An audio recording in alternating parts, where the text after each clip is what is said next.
All right, Ink fam, we're back live for the first time since COVID. This is episode 23, recorded on the floor at the Macabre Tattoo Arts Festival in Louisville, Kentucky, and it's pure chaos in the best possible way.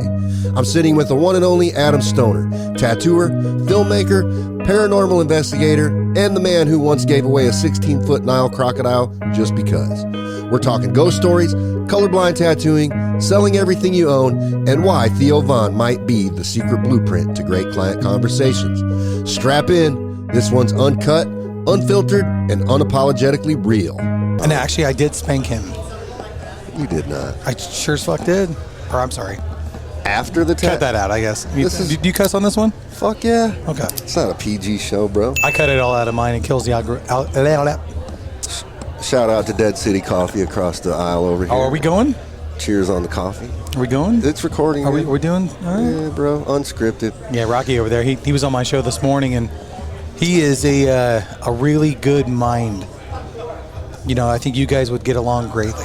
Yeah, I already was getting along with him. I got to go back over there and talk to him because I was telling him that one year we always do Christmas gifts for the artists. Mm-hmm. So our pro team, we always send them Christmas gifts. And there's a coffee roaster right next door to my Electrum Ink building. So one year I was like, I should send everybody coffee. We should do an Electrum coffee.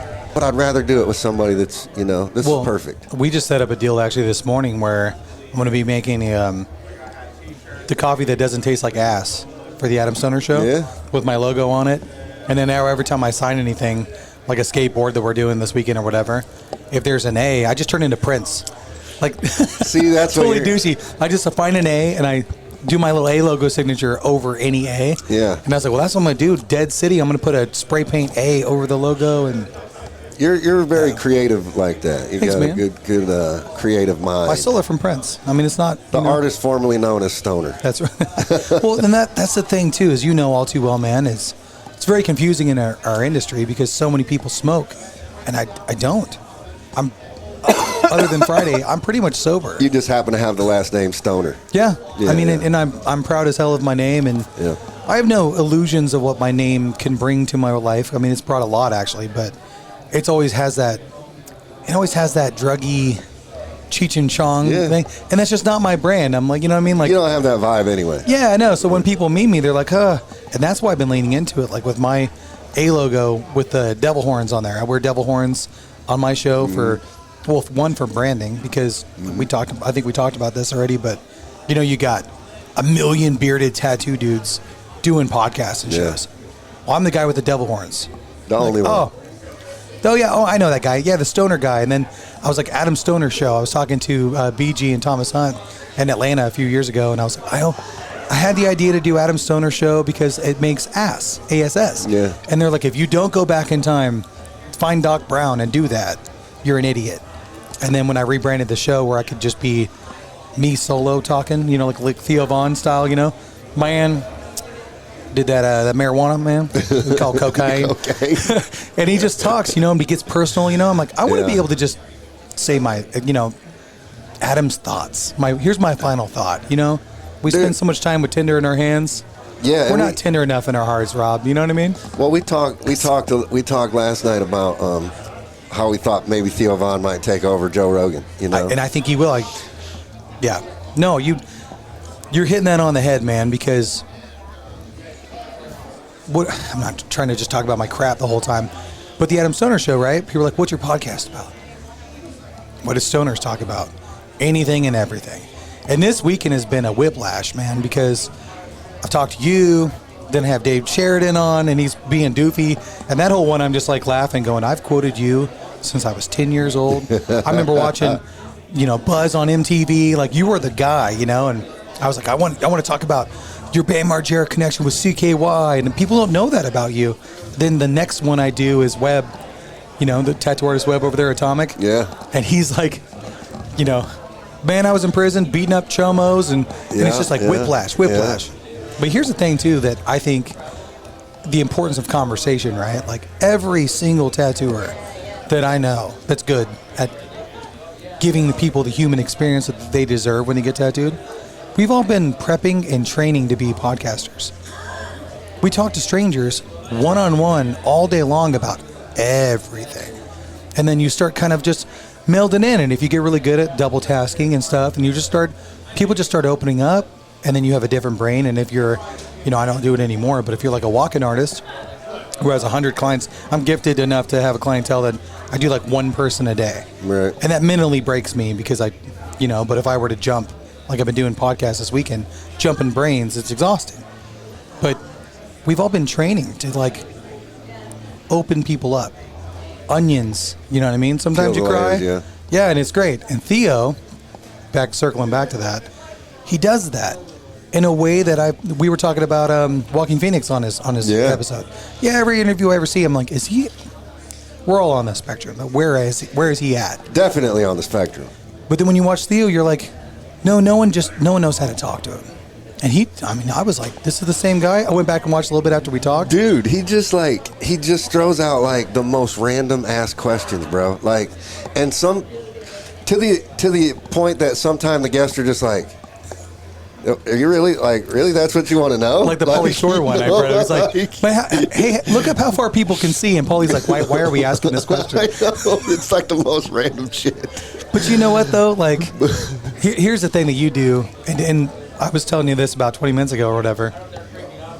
Kicking me in the ass, no pun intended, about consistency. And it's like, Theo, I found Theo from a stand-up, obviously. But from the clips and the reels, and I don't do that. I don't do any of that. It's like, well, then why are you putting effort? Why did you get a booth, drive across state lines? You know what I mean? Like, what are you doing? It's time. It's time to get serious about it. Bro, your stuff looks top level, dude. Like it's good. And you're good at it, man. Like thanks, man. The video stuff too, you're like super good at. Like, thanks, man. That's where I wish I would get better at, the video part. Because, dude, crushing it. I enjoy it. Our voice is forever. But there's something about that I say Indian because I have a lot of Indian in me too, not to offend anyone. Native American's a federal term. I don't want to get into it. Right. Indians believed that they had the capturing ability from the photograph. Like the photograph steals a piece of your soul. Right. I'm giving you chunks, and I want to give you video chunks where there's multiple photos in a video. Right. I love that. I mean, not to make anyone throw a machine at my head. It's my favorite medium. It's my favorite art form, film. It's all I do is watch movies and TVs, and I have continuity errors I'm catching all the time. It's ruined everything for me. Oh yeah, dude, I'm the same. Yeah, it's hard not to see it, right? I pull movies apart all the time. The biggest fucking thing I hate about movies, dude, is like you can tell they do scenes in multiple shoots. So I hate it when they miss a detail, like his fucking hat was backwards in the last scene. Now that's forward. Continuity, absolutely, man. Like, fuck, dude, that's someone's entire job. You have millions of dollars. And you can't tell if the glass was half full. And you watch these interviews with these actors, right? And they like, I ate waffles in that scene, so that means I ate waffles for 32 hours straight. If I ever have another waffle again, I'm gonna vomit. And you're like, whoa. So I can see like how hard that would be, right? But then, continuity guy follows you to the editing floor, but the editors get through, and you start doing this thing where you're watching it. You know the story, you've seen it enough. You become blind to that crap. That's happened to me multiple times, When I made the Salt House documentary, which is my most successful film thing I've done now, I was just being genuine, and I was like, all right, I'm going to let the world know I'm a weirdo, which was very hard to do. It wasn't easy to be like, I see dead people. But I'm like, all right, well, this is the biggest chunk of my life that I've like, if you knew me and we talked about it, you knew all about it. I mean, yeah. But I'm publicly telling you now, like, I believe in an afterlife, and I believe that this door is closed not because of the wind, because it's followed up by this anomaly, and then this, and then I debunk things like crazy. Yesterday, we were doing this demon tattoo, my buddy John, and we heard, we're like, what is this South Parky demon? I'm like, dude, because when we weren't filming. Through the headphones, you heard it? Yeah, when we weren't filming, I was like, just keep the headphones on so we can keep talking. Because I could be like, hey, John, how you doing, man? You feel good? And he talks on the microphone, and I was like, fuck, I should do this at home, dude. This is great. Because I'm deaf, all the years of playing music, I'm like, huh? And then I have selective hearing. It's bad, right? But we're just sitting there, I'm just tattooing, and I hear this. Like, I'm doing a demon face on an ass. We just had a big ghost story talk, right?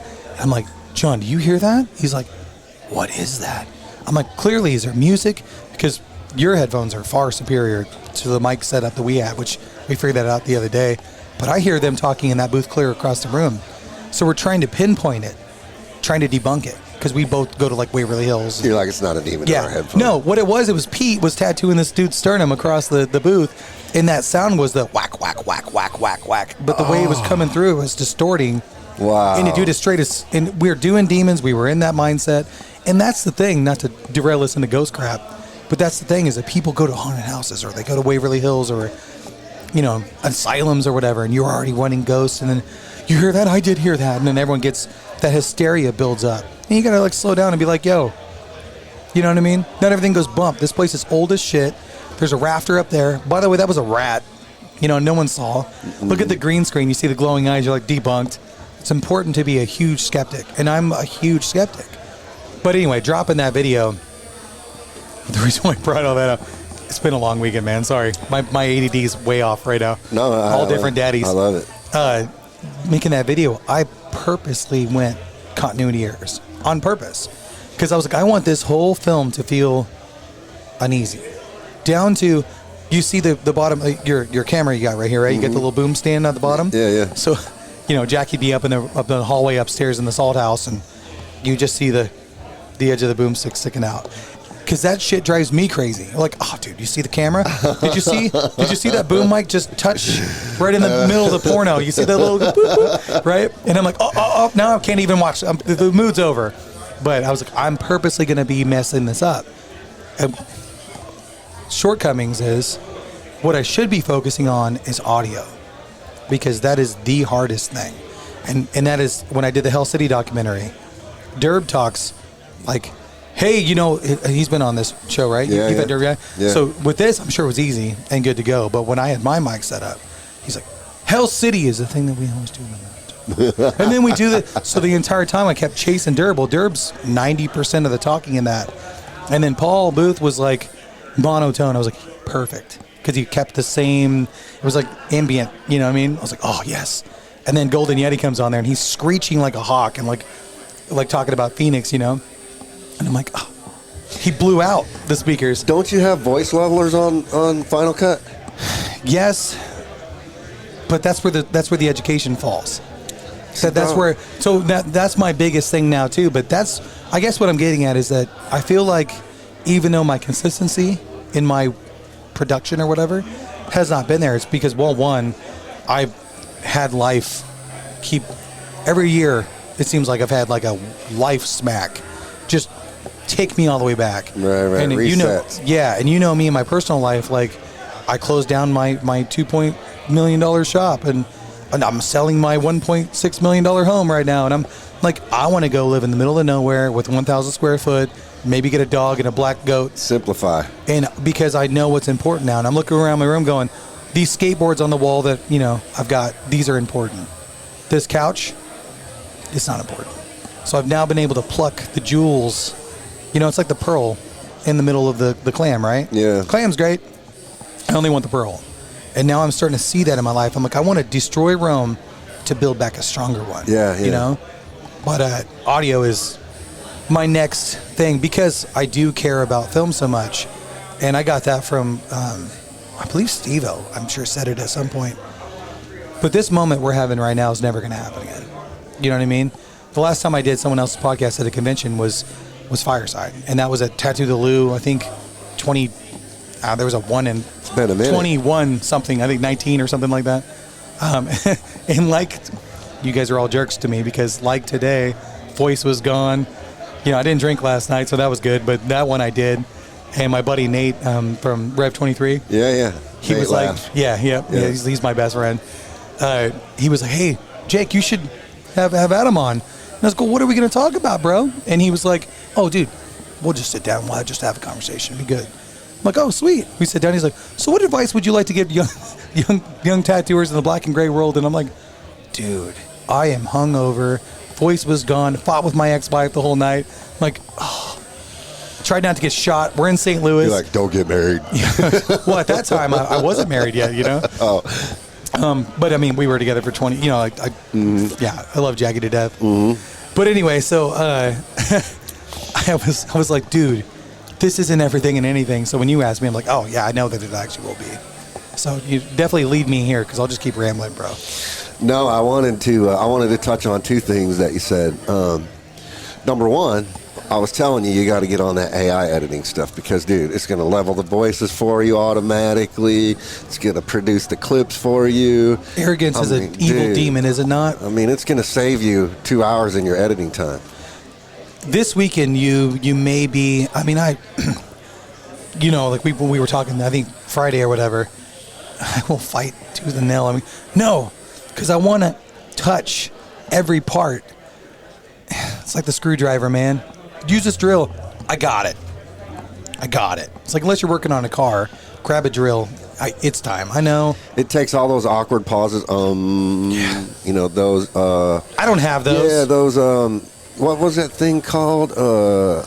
Edit it out. Boop. Seconds. You know what I mean? It's gone. Yeah, dude. That would save me. And then, well, now I'm backed up. I've done like 10 episodes. Yeah, dude, you're going to be busy for days. Yeah, your episode's like an hour. I'm like, let's keep these around 20 minutes. I think every episode's been an hour or something. I'm like, no. See, I don't even time mine. I do have a big clock on the wall because I try to stay cognizant of the time when I'm doing mine because I usually try to keep them right around 2 hours. That's my target time. Mm-hmm. Dude, I did one. Wait, I got to talk to you for 2 hours? Bro, no, I'm not. Oh, thank God, because I can't do that. No, not here. You want me to pretend to like this guy for 2 hours? You need to jump on. You want my headphones? No, we're going to keep these shorter. No. We can talk forever. I don't care. But my weekly podcast, and we usually have a topic on those anyway, so it's interesting because 2 hours just kind of flies by on those podcasts. Did one a few weeks ago, and it went for 3 hours. Mm-hmm. You know, we just got deep into regulatory talks, and it just kept going. So, well, that stimulating conversation, that's what, when I first started out, the idea I had for my show originally was, I'm going to do a tattoo while talking to my clients. And I'm not going to tell you, I'm not going to Kat Von D it, you know, with respect. The show is what I mean. Where it's like, I'm getting this tattoo because blah, blah, blah. And then you're like, oh, and you see like, oh, go get a coffee. I didn't want to do the TV form of when we were starting out, right? Yeah, right. And I was like, I want to do podcast segments because you talk about everything with the clients we mentioned earlier. And I was like, I want to film it. And then at the end of it, I reveal what I did all day. You don't talk about it. I'm like, man, because then it's like Hot Ones. Sean's like, so Rob, back in 1982, you blah, blah, blah, blah, blah, right? And you're like, oh, let me get a glass of milk. And it's entertaining, right? Yeah. So if I'm tattooing your ass, like my buddy John, I'm like, so what do you think demons are, right? When I know I'm going to go into a spot. He's like, oh, fuck, hold on. I'm like, oh, editing gold. I'm going to zoom in on his face. I'm going to add an effect, like, oh, maybe make his face go red, you know? But he set too well. But that was the premise of the show. I was like, man, this is going to be great. Well, I used to do, I don't know if you knew this or not, but I did a reality show. The Rue Morgue was a thing. It was self-produced? Yeah. Yeah, the Rue Morgue. I feel like I remember it. Yeah, it was Rue Crew Inc. is what I called it, because LA Inc., New York Inc. Yeah. I was like, Rue Crew Inc., because Rue Crew was, you know, what I called the dudes, the people that worked there. Obviously, it wasn't just guys, but more women, I think. Anyway, I was doing it all. And then I got some buddies I tattooed that were on a show on HGTV, and they said, hey, do you want to be on HGTV and come do this episode? And I was like, well, what do you want? They're like, a name on the ribs. I'm like, nope. I'll tattoo a portrait on you on TV, but I'm not going to do a name and sweat and fat guy status. So one of my best friends, Shelby Ray, I was like, yo, you want to be on HGTV? And I was like, I'm going to be behind the scenes watching how a real crew, like this is a legit production crew. Yeah, and it was like they brought in like boxes of chips and all this stuff, and I'm like, wow. I mean, I just know these guys. I've tattooed them before. You know, they're good people. I'm gonna leave their names out just in case they don't want to be mentioned or whatever. But anyway, that's not hard to find. Rue Morgue Tattoo Gallery on HGTV, it'll pop up. But I was like, you know, I'm gonna watch them how they do it, and I'm talking to the producer the whole time, like, hey, pluck your brain, dude. You know? Yeah. His name was Adam too, and I'm like, hell yeah, kindred. I like that. Don't you think that's the best way to learn how to do things? I was just talking what not to do as well, I guess. Well, so that's funny because I was just talking to Boney Tony last night, who I'm going to get on the podcast today too. But awesome. We were talking after the Beastie Boys concert last night, and we were talking about how, like, when we learned how to tattoo, you know, like it's an expensive way to do it, but you go get tattooed by the people that you look up to, and you pay to get tattooed by them, and while they're tattooing, you're watching how they're tattooing, you're asking them why you're doing that way, getting just that education like that. Mm-hmm. It's an expensive way to learn, but to me it's the best way to learn. See, I didn't do that. I should have done that. I was too busy actually tattooing Boney.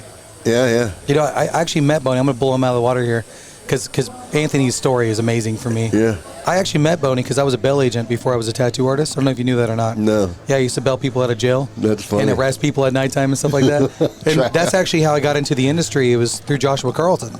Really? Yeah, because I have a band, Black Dolly. I'm actually, pathetically enough, wearing a Black Dolly shirt right now. Yeah. But I was number 16 in the world unsigned music artist and had millions of plays on MySpace with like just a plethora of people, right? Back when MySpace was like no algorithm fought you. You could just organically grow. Yeah. And Josh hit me up on there and was like, how do you do this? So I actually helped his band, Chiaroscuro at the time, and that's how I met. Linked up. Yeah. And then ended up apprenticing underneath Jamie and Picarino like Boney did. Mm-hmm. But I met Boney because I bailed him out of jail. And then, so he was actually my third tattoo ever. Really? Yep. What'd you tattoo on him? I'm going to ask him to see it later. Yeah, well, it's been redone. So what you're going to see today, or on that episode rather, is a way better version than what I did. You fixed it up years later? I didn't know. No. I've tattooed his arm a couple times, you know what I mean? But he's done this little J is all I've got. Eventually we'll have to get one of his flowers. He's unmatched right now with those guys. But anyway, no, it's Lamb of God birds down. And now it's been blasted with color by far more talented people than I am. But that's I learned just by really amazing people who let me practice on them and looked at my like paintings and stuff. You could do good artwork, and then, but see, I thought when we started out, you had to do cartoons. Right. I thought, and I was an animator too, so that was easy for me to like switch it. But I was like, man, you have to draw cartoony and lines and bold color, and that's what you have to do. And then I started, ironically, being the fact that I met Joshua before the rest of them, because that's not at all what he did. But it didn't click to me until actually I saw Nick Baxter's. Do you remember the chairs he did back in the day? No. He did, like, he got famous for doing like little chairs. Nick did. Yeah, little Nick Baxter chairs. I'm sure you could find them online somewhere. This is like 15, 16 years ago now. But those little chairs were just, I was like, whoa, okay, all right. And then I moved out of that. So the first couple of years I did color, and I'm colorblind. Well, I'm blue-green colorblind, so I don't see. Really? So yeah, like your glasses to me are not as cool as they are to you, although they're cool. But you know what I mean? What do they look like? Well, they look green, dude. I don't know how it is to be colorblind. If you say you're green and blue colorblind, what does that mean? Well, let me ask you a question. Let me get into. Do you see red light, green light, yellow light? Is that? Yeah, all right. This is how I try to describe it, because people are like, get those glasses. They're the ones that you see. Yeah. And my brother-in-law is like, dude, I'm going to put them on you when you sleep, wake up. I'm like, I will kill you. I don't want the world to be skewed from what I've seen. Like, imagine Tim Burton's brain being changed now. He'd be like, oh, and we wouldn't get, You wouldn't get them. All right, this is green, right? I'm not stupid. That's not, I don't mean that like a jerky way. Yeah. But people are like, what color is this? I'm like, green. But when I'm tattooing, I have to read. I read a lot. And sometimes, like, a lot of the concentrate colors, I'll be like, hey, I'll ask my client, like, but I'm 99% black and gray. This isn't normally a problem. Right. But every once in a while, they're like, can you do blue lightning? Well, blue concentrate and purple concentrate, are like the same freaking thing for normal seeing people. So this is how I look at it. How do you know, or you guys at home, right? How do you know that this green is the same green you see and the same green I see? You spend your entire life knowing that this is green, but to you, it's always looked pink.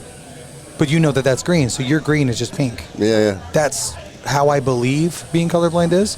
I know it's green, but I don't get the vivid green. Is it like muted? Yeah. Okay. Yeah. It's like desaturated from what I was told. Here's the thing is that you're telling me I have... Well, you wouldn't know how to describe it if you haven't seen the actual... Exactly. It's like you don't know what to describing... compare it to. Yeah. Right. Saying you're colorblind is like putting a blanket on an undescribable shape and then being like, it's this, but you're describing the blanket shape, not what it actually is. But you can actually see the color. A form of... Being blue and green colorblind doesn't mean that you don't actually see those tones. I see a muted, or from what I've been told. This is what I've been told. Because like I said, I don't know. I just know green's green. Right. And it's cool against black, and that's about it. But when you look at grass, it looks green. No, so sometimes in the summertime, here's a good example, I guess. I'm trying to articulate this without trying to be confusing or misleading with this, because people always make a big deal out of it. I shouldn't even have said anything. But it's summertime. Sometimes the sky and the trees are the same. Okay. Depending on the hue of the sky. Okay. I can't tell the difference between the two. You can't see the separation. But I fucking love fall. So people are talking all the time like, oh, we both been all over the U.S. Yeah. And like we were talking about how I used to live in Oregon earlier and Washington and all that. Yeah. Talk about Evergreen and all that. Dude, I love Indiana. We get shorter falls every year, but I love Indiana because the falls here, dude, are amazing. Oh my God. Michigan too. Oh yeah, no, this whole Midwest. chunk, yes, and it's like that's the best way is that I'm really a big Halloween fall guy. Which, if you know me, that definitely starts to click some dots together 100%. for people. They're like, oh yeah, and like that's why like the orange pumpkin against the backdrop. It's like everybody waits all year to get the orange pumpkin against the dull backdrop. I get that all year. That's kind of my vision all year. And even my paintings or my podcasts, I always do red because red's my favorite color. I believe it's the most vivid color. I'm shaped like a bull. I got a bully ass, you know what I mean? I say a lot of bullshit. I like that though. I like understanding that because you hear, and we'll get off the subject after that, but like colorblind, you just assume. When you hear the word blind, you just think can't see, right? I think it's different. So when you hear people say, oh, I'm blue and green colorblind, you just automatically make the assumption, well, you mean you can't see green and blue? Yeah. So I'm glad you explained that because it really helped me kind of understand. So did I do it well? Yeah, because I just didn't really know what colorblind meant. Well, and that's so red-green is the most prominent. And here's the thing, too. There's a big, I mean, yes, there are females out there that are colorblind. Absolutely. I don't work with absolutes. Talk to me in a year. I might have a different, other than facts, a different opinion about a lot of things we talk about today. But men are plagued with colorblindness. Joshua Carlton was colorblind. Really? And he brought us color realism. Yeah. You know? Chad Rao over there, he's colorblind. Really? Yep. That's crazy. I wonder if there's a statistic out there that says how many tattoo artists are colorblind. That'd be an interesting one to know. Well, and you wonder, too, it's kind of like, man, I'm getting real dumb here.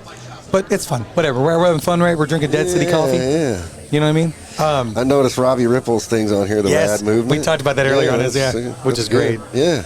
So, you know that Daredevil. Let's go Daredevil, right? Mm-hmm. You know who that is? Mm-hmm. Daredevil? Not Affleck, but the comic book. Yes. Yeah. He's blind. He has vision problems, right? So now he has like super hearing, so he can actually almost see, you know, that I kind of almost wonder with our artistic mind, like, if you start talking to enough tattooers and enough, there's similarity. Like, we're all on the same level of spectrum, right? Most of us, if not all of us on here, are definitely like somewhere, you know what I mean? Like, we all have a different daddy or whatever, you know what I mean? Somewhere, ADD. But like, that would be interesting to find out, because I do know, like, for instance, obviously Joshua was beautifully realism. Yeah. Chad does realism. I do realism. So I wonder how many of those people would be realism artists. You know what I mean? In that study. Yeah. Like, how many colorblind artists do traditional full color tattoos? Now I want to find out. That's a good. Start doing a poll, man. That's a good one. You're the guy anyway, man. If you guys, obviously we're on your show. I was going to talk like we're on mine. So if you guys don't follow his shit, make sure you follow his podcast. I love your page. I'm like when it pops up in my algorithm, the joke of online is that I'm online right now. Ask anybody. Yeah. I'm on there right now. Clients are mad at me right now for not responding right now. We know you're on here right now, bro. Yes, exactly. You totally saw me messaging. Right. And that's the game, right? Is to pretend that I'm online. Yeah. So you think I'm always that close to you, right? Like, it's all a game. I hate social media. That's why I only do YouTube for my thing. You're everywhere. You're way more professional than I am. But I'm like, no, funnel it in like 300. Dude, I don't want to be everywhere. Well, you are, though. But you have to be. Yeah. Consistency, right? Yep. You have to be. You have to be trying to hit all those. If you're trying to grow your channel and get more people's eyes on your stuff, then you got to be everywhere. And that's where talking to you, like, I'm like, all right, you're like that guy in the gym that's like, dude, are you actually working out to change yourself to become better? Or are you just saying pretty shit to make yourself feel better? Right. And it's like, oh yeah, I work out. Well, then why do you still look like shit? Right. And like, for me, I'm like, I do. You're trying to validate your laziness. Yes. And is that not just the online model? validation. Yeah. Is that not the problem? And I'm going to go totally sidestep on that. But is that not the almost entire problem with relationship statuses? Yeah. Within friendships, doesn't have to be sexual relationships. You have to put work into everything. But there's a validation that we can't quite. It's like, you know what I mean? Like, you could post a tattoo that you absolutely adore, because I do this often. You know, I'm like, I love this tattoo. I had the most fun doing it ever. I post online, 20 likes. 15,000 people follow me, 20 likes the algorithm.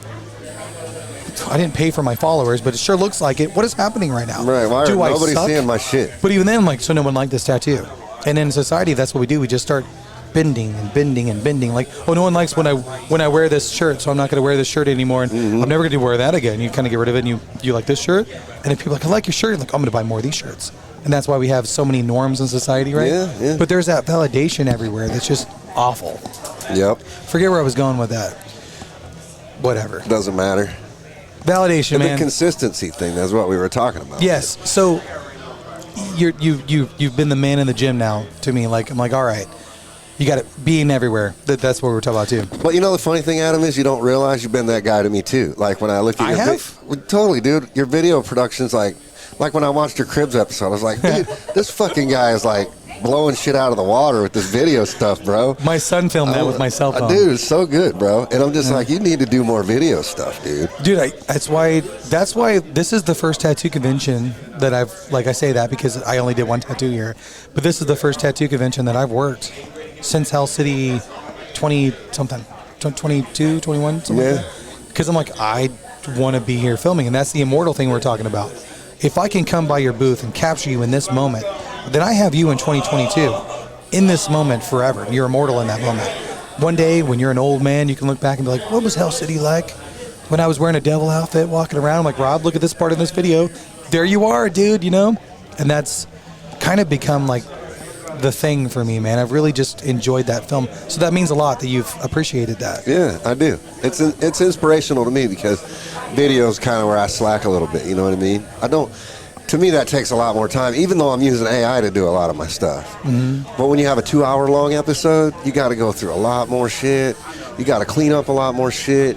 You got to make your people call you afterwards and they'll be like, oh, I wish I wouldn't have said that. And I don't do that. And I don't write down notes to say where in parts and things that they said stuff, so I got to scrub through the whole fucking video. You got to start telling people no. No, it's staying in. Yeah, no, because here's the thing, man, is that when you're...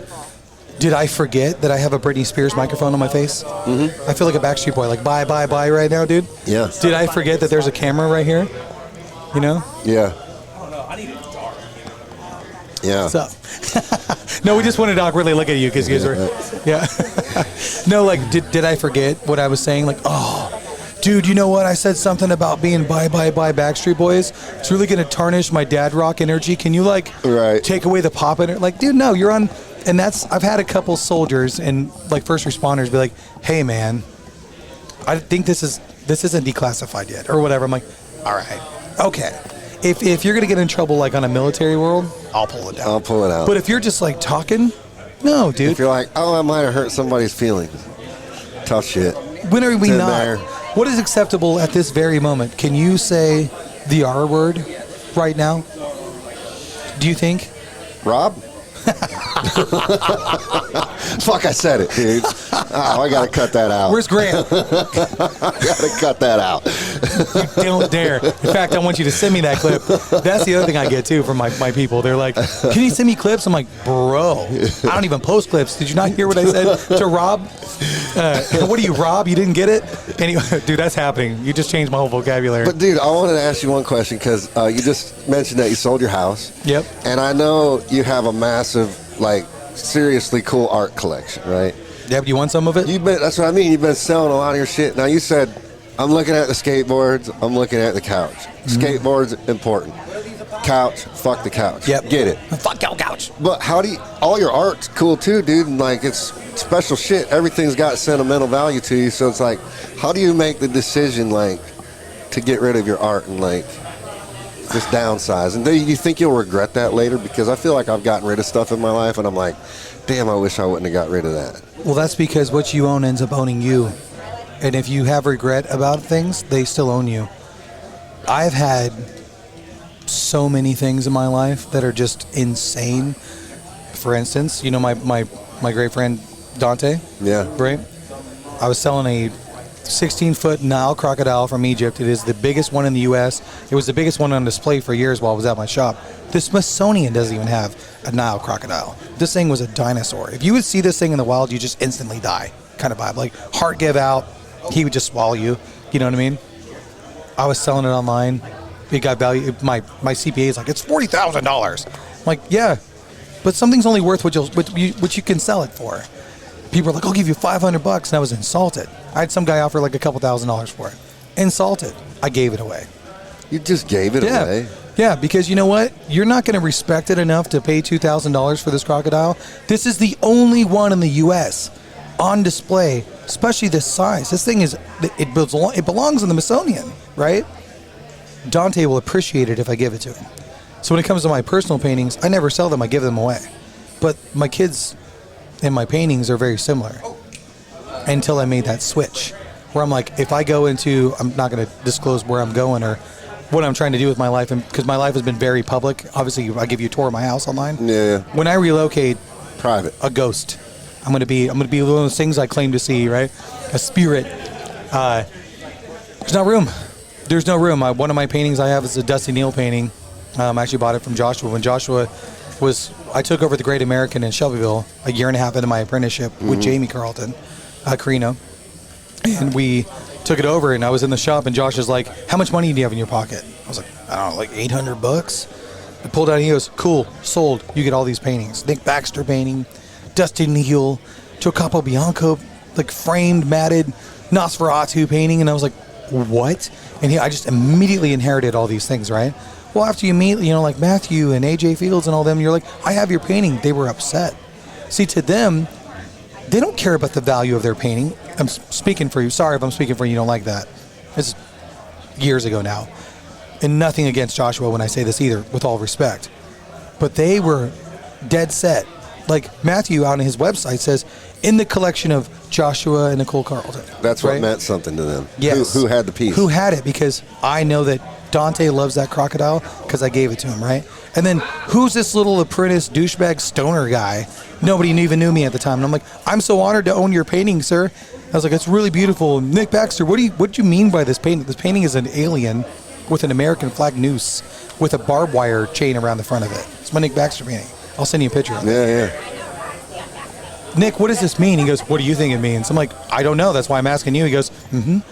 I'm like, so to this day I look at it going, I don't want to make any judgments. I don't want anyone else to make judgments. I've had clients go, "What does that mean?" I'm like, "I don't know, but my kids are Mexican. I think we're fine. I don't know."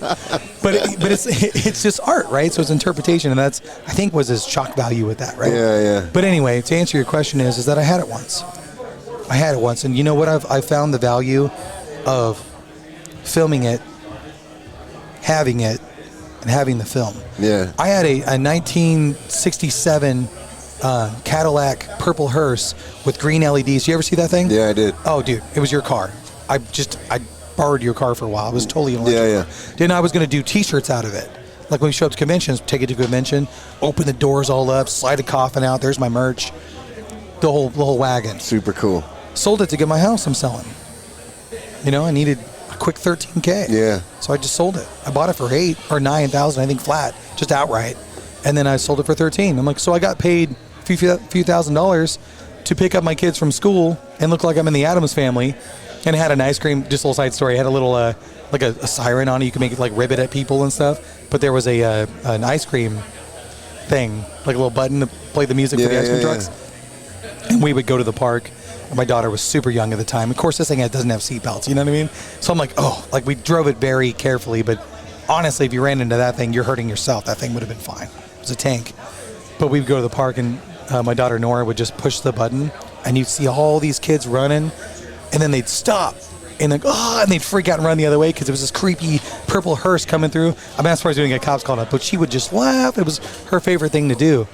That means a lot more to me than that car. Yeah. And when I die, that memory goes with me. Yeah. Until I just immortalized it right here on your show. The memories are priceless. So now this show has just made that memory immortal, and that's more important than that car. Yeah. So to answer your question is that I would rather you have them to respect them, because after, all right, musician, right? The music world, right? Obviously, you're very keen to that world as well. The song that's playing on the radio I can barely hear right now. It sounds like something. What is this song? I can It's barely Puddle hear. of Mud. Oh, you're right. It's Puddle of Mud. I got a side story about Puddle of Mud if you want me to talk about it later. Yeah, it's Blurry from Puddle I of Mud. almost bought an autographed Puddle of Mud guitar one time. You know what? I'll give you the guitar that Wes broke on stage. One time I was playing with him, and I just bought this brand new Gibson Explorer for my side guitar. I got a 120th anniversary that I played normal, and I was like, I traded in like a couple badass guitars for this other guitar. Wes comes off stage high as fuck, knocks over my guitar, breaks the headstock on it, just goes, "Sorry, man," picks it up, and I just looked at it going, "Sorry, dude." And it's like, dude, the lead singer of Puddle of Mud just broke this guitar. Like, it's the lead singer. I'm like, I don't give a crap what band he's in. He just broke this thing. It's another side story with him. One time he was performing, and his drugs fell out. His baggie fell out on stage. So I'm on the side stage going, "Wes, hey." He's like, "What?" And he's like, I'm like, "Your drugs on the stage." So he just takes his foot and grinds him into it. It just keeps on playing, man. I felt really bad after a while. His band's all hired guns at this point. Yeah. And I don't even know if they're the same guys. I'm sure they got let go at this point, or they probably quit. But I was like, why are you guys letting this guy kill himself? Like, he's not dying young like Kurt Cobain. He's not going to be the 27 Club. This is sad. This is really. Right. Played with him like 3 times, and every time I saw him, he got less him. Really? Less Wes, yeah. And I was like, why is this happening? And they're like, We're he'll having fire an intervention. us. Oh, he'll fire us. He won't listen to us. We'll be gone. So we can at least try this way. You know, whether I agree or not, that was their path. But music, when you have a song that you're listening to, this Puddle of Mud song, right? To me, you probably heard wherever you were when you heard this crappy song play, right? Mm-hmm. I go right to, I think this was the song he was playing when he smashed his drugs into the ground. Really? Yeah. The song about his kids and how he's being sober and he's trying to, I'm so far away from my kids. As you're smashing your drug baggie into the ground, right? Yeah, that song takes you. That's crazy. But now you know what I'm going to think about? That one time I was on that podcast with my boy Rob, and I was talking to I'm not saying the R word. Shit, I said it twice. God damn. So what do you think I forgot your name, jackass? I gotta fix that. But I'm sitting here talking to you and now I remember you telling that story, so it became part of that. From the R word, give me a break. But you know but you know what that painting can't do? What? I can't create more strokes. No. After a while, you see every painting stroke on that painting. And I think I've had these things for 13 years. And then the ones I did, I know what I was thinking when I did them. So those need to be gifted. Like Chris Taylor, I did a monkey painting one night on one of my art nights I had at my shop. And we have an agreement he's going to buy that. I was like, yeah, $700. He goes, worth every penny. I said, absolutely worth every penny. I'm not letting him pay me a dime. So when we go to make the transaction, I'm like, here you go. I'm just going to give it to him. Yeah. Because then he'll be like, thanks. Well, hopefully maybe I'm manipulating you slightly. Appreciate it a little bit more. It was a gift, you know? Because in the end of the day, I wasn't just throwing these paintings from Joshua when I took over that shop. Right. He was, 1, didn't have room, didn't want to move them, I'm sure. 3, he goes, I know you're going to love them. He goes, I know that you're going to appreciate them. You're not going to trash them. You have respect for these people. I know you do. Yeah. I'm okay letting you take up the mantle of being their owner for a while and seeing their brushstrokes for a while. And that's it, man. It's just stuff. No, I get it, because that's how I was like with the autographed guitar, right? I mean, I can see shit like that, and I can be like in love in the moment, but I don't want to buy it. You know what I mean? Mm-hmm. Because I wouldn't appreciate it as much if I owned it. It's better to go to like artwork. Yeah. I'd rather go to the museum and look at artwork that famous people have done than have a Picasso hanging on if it's on my wall at home, I'm just going to walk past it every day, and it's going to be a point where I'm not even paying attention to it anymore because it just blends into the background with everything else. That's not even probably. That's exactly how the Rue was. You know? Every day I'd walk in the Rue, and I'd see little kids come in and their eyes. That's why I built the Rue Zoo to begin with, right? Was to create that ultimate experience for people. But kids would come by and see a dinosaur. Hey, do you want to sit on the zebra? And I'd take little kids and have their moms put on a zebra, take photos. Man, hopefully they thought about that. Maybe it unlocked something. You go to the zoo, you can't touch them, right? Right. After a while, I just went to work. I'd show up, I'd go in my booth, be like, what are we watching today? Waiting again? Little Ryan Reynolds being creepy? Let's do it. And I would do my artwork, and my collection at that point was the stories and the memories that most of them, they come and go.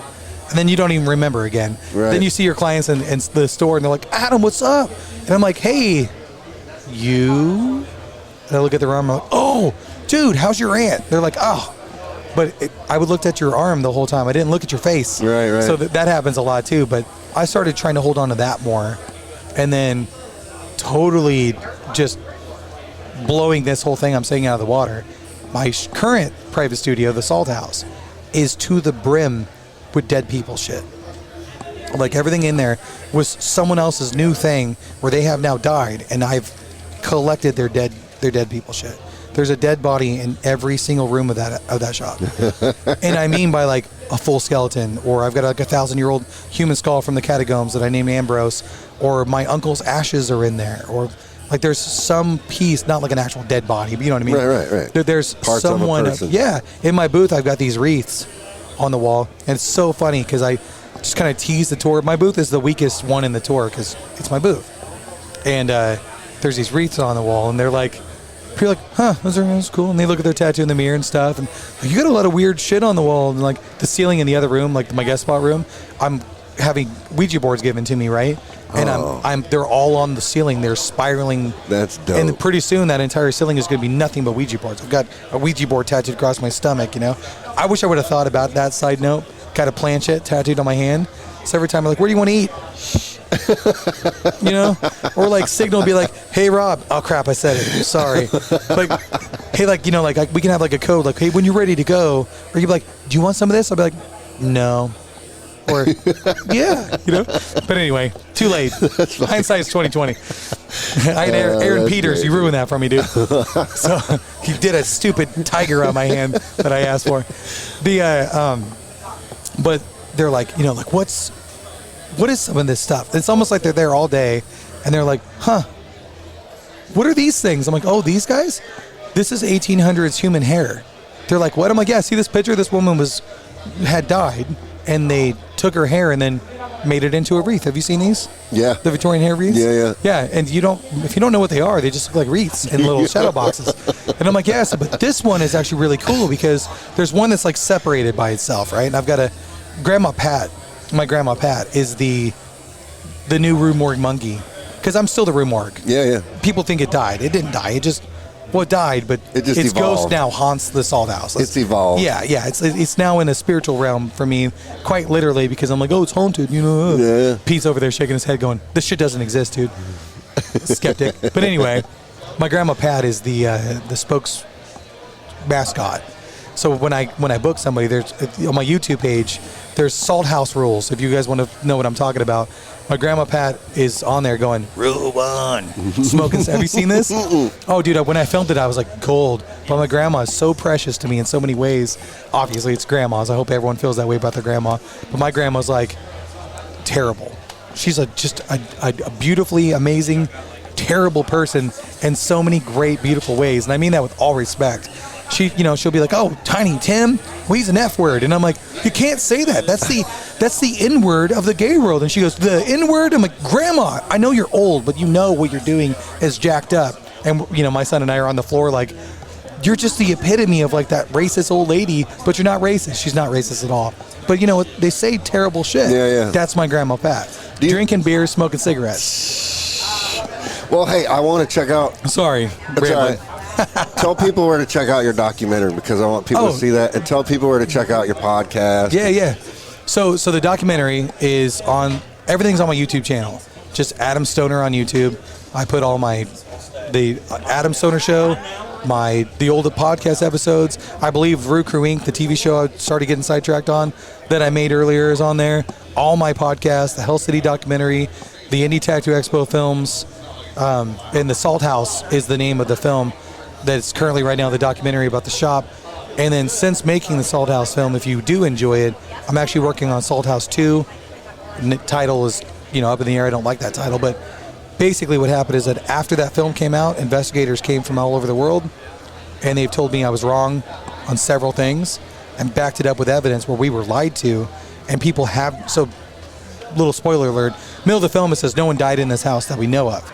Now I actually know that we've had several deaths, and then actually a murder started in the house and ended up in the old Rue location. So the next film is going to be quite dark. Yeah, the first film's quite darker. But it's a documentary, so it's people talking. with evidence. If there's no reenactments or anything like that. Anyway, long story super long. Adam Stoner on YouTube. My music. You guys like dad rock crap? Dad rocky stuff's on there. Podcast. Everything's on the one channel. Multiple pillars on one beam, man. Instagram. Adam_Stoner. I'm very easy to find. Yeah, and the Salt House is their own Instagram, and the Adam Stoner Show is another one too. But Adam_Stoner is that's it. Yeah. Well, I had fun talking to you today, dude. Yeah, sorry for having me on your podcast. Yeah, too. dude. Yeah. Good. Yeah, it was good. I've had too much of this Dead City coffee. This has been a long time in the making. We haven't actually. Yeah. We're always in the room together, but we've never sat down and talked. We did it twice this weekend. So yeah, dude. Cool. Hell yeah, man. And we talked about a lot of nothing. Yeah. Both times. Well, that's what makes them good. I like it. Yeah. If you ever want to do a long form one about anything in particular, give me one of those layout script things, and you know what I'm talking about, where you have your little guidelines. Well, when you got 2 hours to spend with me, we'll do that. Absolutely, man. All right, brother. I'm here. Thanks, man. That's a wrap for this episode of The Business of Tattooing. I appreciate you tuning in and being part of this journey to level up the industry one conversation at a time. If you found value in today's episode, do me a favor. Subscribe, leave a review, and share it with another artist who could use this knowledge. Got questions or topics you want me to cover? Hit me up on Instagram at NoFlashNinja or email me at rob@electrumsupply.com. And remember, tattooing is an art, but running a successful business is a skill. Keep pushing, keep learning, and I'll catch you next time on The Business of Tattooing.